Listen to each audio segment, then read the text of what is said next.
And it's probably a good place to start, really.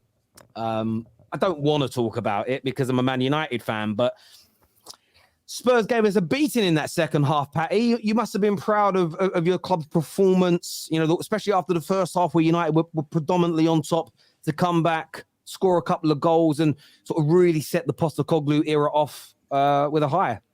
Yeah, it was good. It was a good, like you said, to be fair, it was an entertaining game of football. Like I said to you guys, this year I don't really have any major expectations other than to see a better brand of football.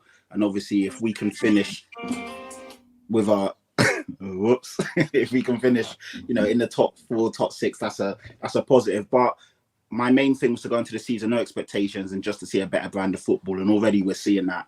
First half was quite even. I think United probably edged it. They had some really good chances. Bruno missed the sitter. And when you miss the sitter and you feel embarrassed, you see him quickly look around to the linesman, hoping that he was offside. He wasn't.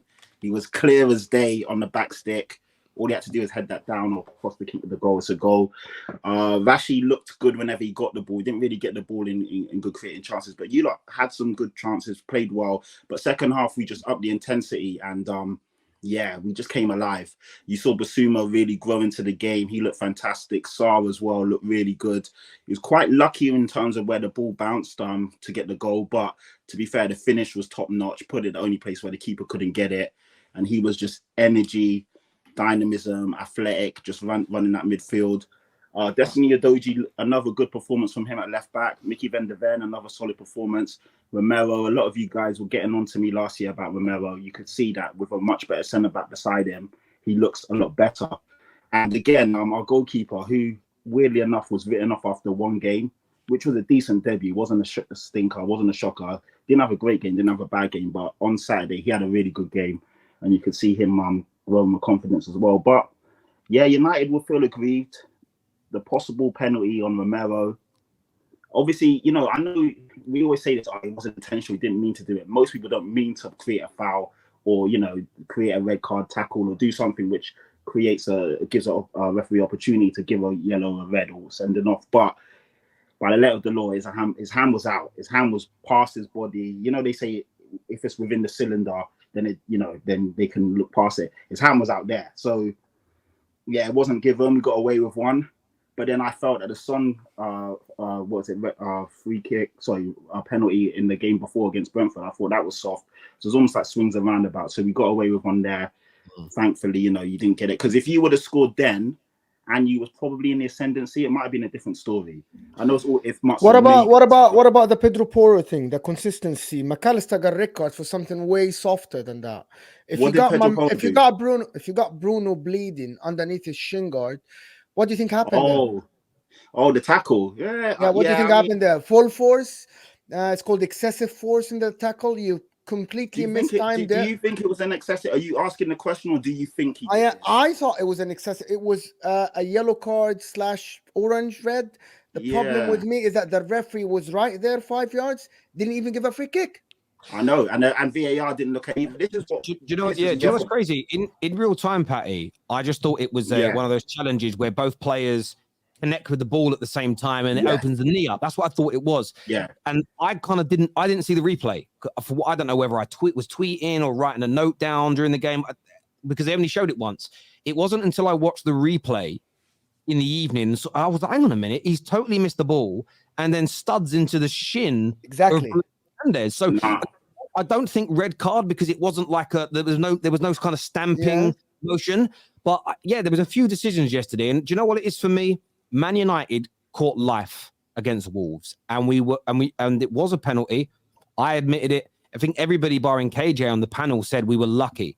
But what then happened is there was 4 consistent days of coverage about that penalty.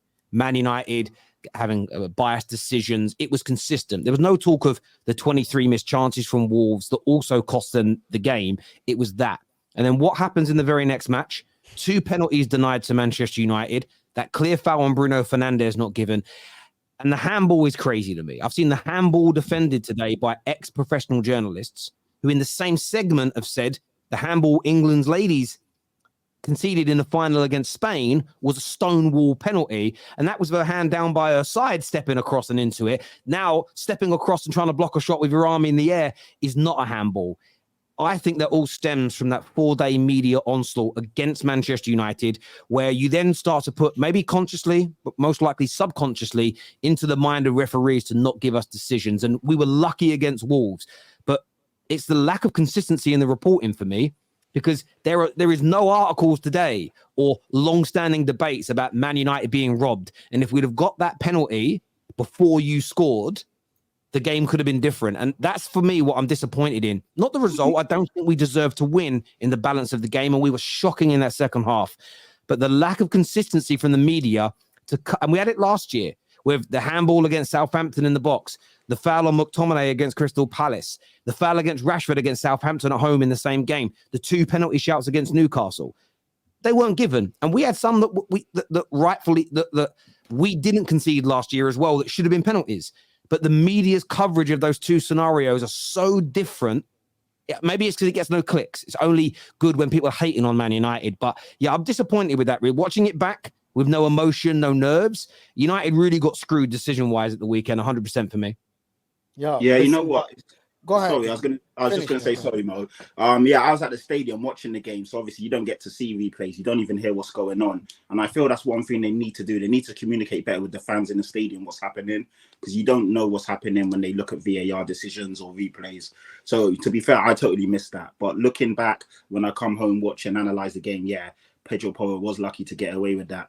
But Terry, going back to your point, I feel that because people probably feel United didn't deserve to get anything out of that game, that's why it's probably not as covered as much. Where with the Wolves one, they felt that Wolves got robbed. But to be fair, the narrative should have been Wolves didn't take their chances and got punished. That should have been a narrative. It's not Man United's fault that they didn't take their chances. Obviously, the penalty is a different one, but I don't know. But equally in the game, though, like Bruno Fernandes was booked for questioning the referee. And the protocol is captains are allowed to still question the referee. And he was booked for doing that. And again, Bruno, we know, can whinge, but he's allowed to approach the referee and ask, why did you make that decision? They were told that. So to book him for following the procedures, things like that, I just think, I understand where you're coming from. I think you're right. If we had a better second half, then it would have been called out. But calling out poor refereeing decisions shouldn't be dependent on who played the best in the game, because surely we've got to, and I'm not having a pop at you. I'm just saying. No, you're right.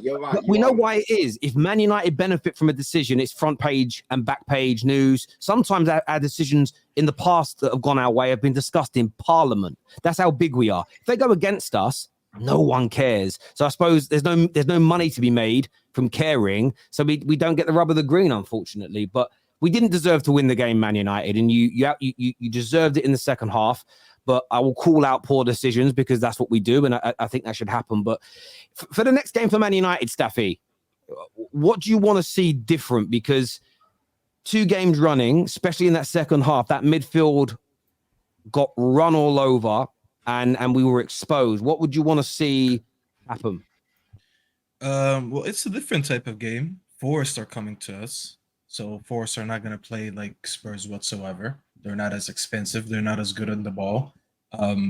They love to counterattack a lot. They're just a typical Premier League team that, would hope for a smash and grab, So they're going to have a lot of players behind the ball. They're not going to come out. They're going to leave the ball to us. They're going to see what we could do with the ball, and they're going to hope to counter us with the speed that they have. They have now Elanga, and I always butcher his name, the striker. I think is how do you say it? Awioni? How do you say his name? Is it Awioni? I think it's Awioni. Yeah, Awoni, I think it's Awoni. Yeah. Awoni.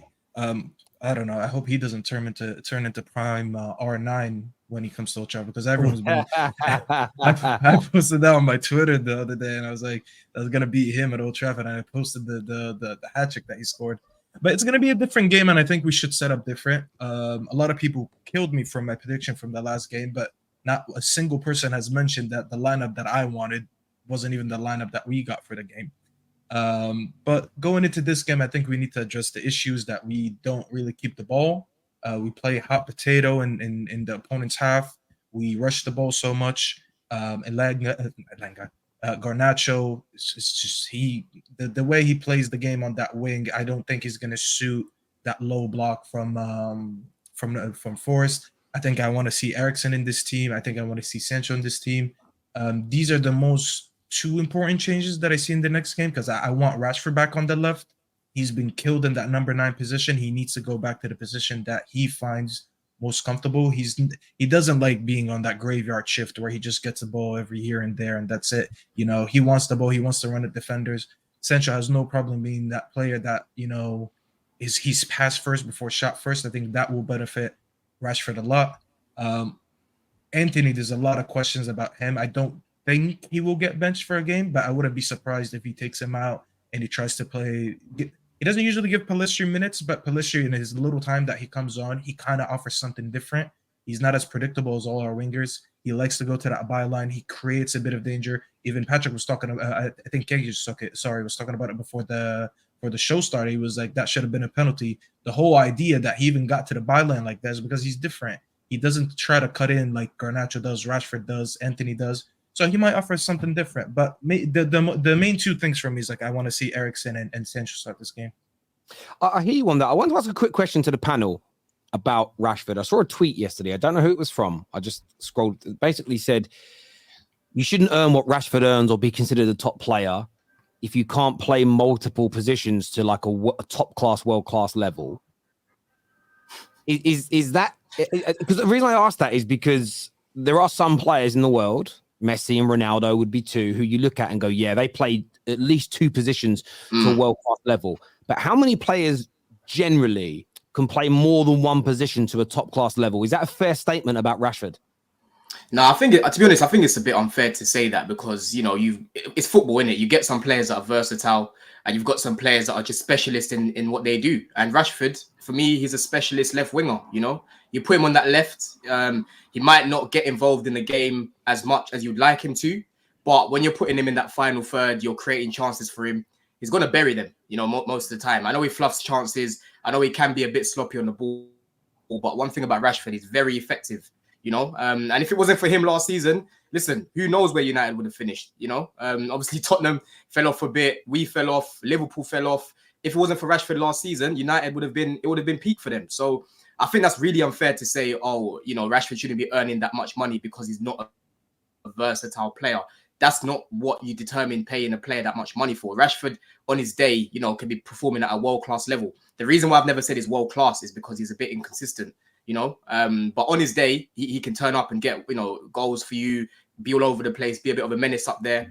So yeah, I don't agree with that statement at all. Not everyone's versatile, but Rashford in his favorite position, you know, he's very, very effective. He's a dangerous player there. So I don't agree with that statement.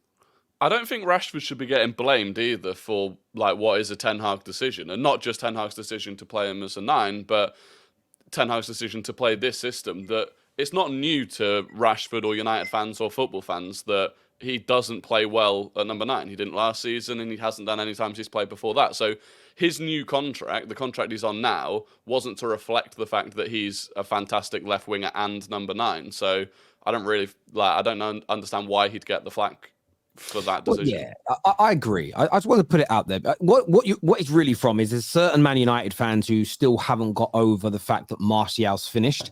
So whenever Rashford's going for a bad period, those guys attack him. It's the same with Bruno. Some people don't like Bruno, but predominantly, if you ask the people that hate on Bruno, look at their profile, look at their tweets, they're still in love with their ex-Paul Pogba and they can't handle it.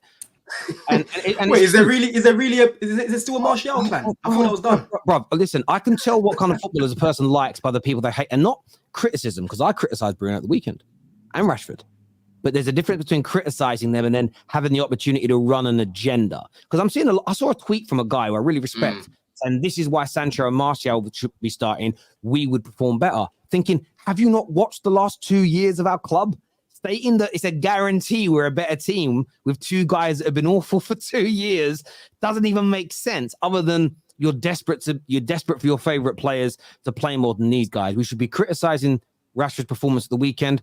Bruno's miss and his performance at the weekend, absolutely. But nonsense like Martial is going to have a renaissance, Martial like 3.0, whatever it is, 3.59, I don't know. It's crazy to me personally. So I do get where you're coming from with that.